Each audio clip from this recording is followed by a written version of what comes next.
নমস্কাৰ সকলোকে মোৰ এটি ভিডিঅ'লৈ আপোনালোকক স্বাগতম জনাইছোঁ। এয়া ৰাতিপুৱাৰ চাহৰ লগত খাবলৈ পিঠা বনাইছোঁ।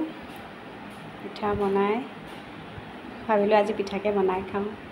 এয়া ধুনীয়াকৈ বহি লৈ চাহখন খাই লওঁ। আজি আকৌ ৰাতিপুৱা ঢেৰ কাপোৰ ধুলোঁ। কাপোৰখিনি শুকাইছেনে নাই, বতৰটো ইমান ভাল নহয়, তথাপিও ধুই দিলোঁ। ডেইলি কাপোৰ ডেইলি ধুলে ভাল লাগে, গৰম যেতিয়া। ধুনীয়াকৈ মেলি দিলোঁ। তাৰপিছত গোটেইকেইটা ৰুম চিজিল কৰি ল'লোঁ। ল'ৰা শুই থাকোঁতেই সি উঠিলে, উঠা বায়েকৰ লগত অকণ সময় দি থৈছোঁ। এয়া মাহঁতৰ ঘৰৰ পৰা ভিডিঅ'টো ষ্টাৰ্ট কৰিছোঁ দেই। মাহঁতৰ ঘৰ বুলি কিনো ক'ম, মা নায়ে, ঘৰখন বহুত উকা উকা। এয়া দেউতাৰ ৰুমটো ধুনীয়াকৈ চিজিল কৰি থৈ দিছোঁ। এয়া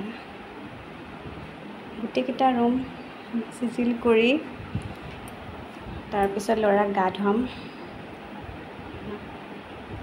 এয়া ৰাতিপুৱা ভাগৰ কামখিনি শেষ কৰি লৈছোঁ আৰু আকৌ দুপৰীয়ালৈ আছেই। ৰুমবিলাক গোটেই ঘৰটো পৰিষ্কাৰ হৈ থাকিলে ভাল লাগে মনবিলাক। এয়া পানীও গোটাই ল'লোঁ, গা ধুৱাম আৰু। এয়া ধুনীয়াকৈ গা ধুই আহি গ'ল। ভিডিঅ'টো চাই ভাল পালে প্লিজ লাইক কৰি দিব।